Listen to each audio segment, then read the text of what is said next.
Quand on aime Dieu, on risque de faire des grands sacrifices. Dieu a dit à Isaac, sacrifie-moi ton fils. Il veut le dire, donne-le-moi en offrande. Vous voyez, il fallait que Abraham puisse aimer Dieu plus que Isaac. Parfois, l'amour des parents peut être un obstacle. Il y a des parents qui ont empêché les enfants à se sauver, à devenir prêtres, à devenir religieuses, parce que les parents se sont opposés à leur vocation. Il y a des parents qui éloignent parfois leurs enfants de certaines églises. Vous voyez, parce que les parents ne veulent pas.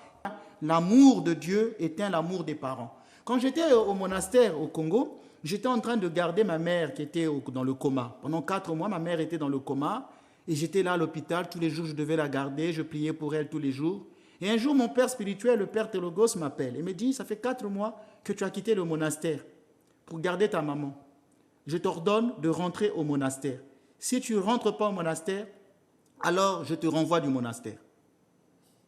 Alors, qu'est-ce que vous allez choisir? L'ordre qu'il m'a donné, c'est un ordre inhumain. Ça ne se fait pas, c'est quand même ma mère. Vous voyez l'affectivité qui était là? Mais j'ai obéi. Ouais. J'ai quitté ma mère qui était dans le coma. J'ai pris un train pour repartir au monastère. Et une semaine après, ma mère sort du coma. Ça, c'est un phénomène qu'on peut expliquer en biologie. Elle dit, où est mon fils? Et on lui dit, ton fils est au monastère. Et elle a rendu larmes. Et on m'appelle pour me dire, votre maman vient de mourir en vous cherchant. Donc vous voyez que j'ai fait un sacrifice. Si parfois je peux faire des miracles, opérer des choses, mais parce que Dieu a vu mon obéissance, j'ai sacrifié quelque chose dans ma vie pour pouvoir prêcher le Christ. Mais il y a des gens qui ne peuvent même pas sacrifier leur ego pour suivre Jésus. L'amour de Dieu.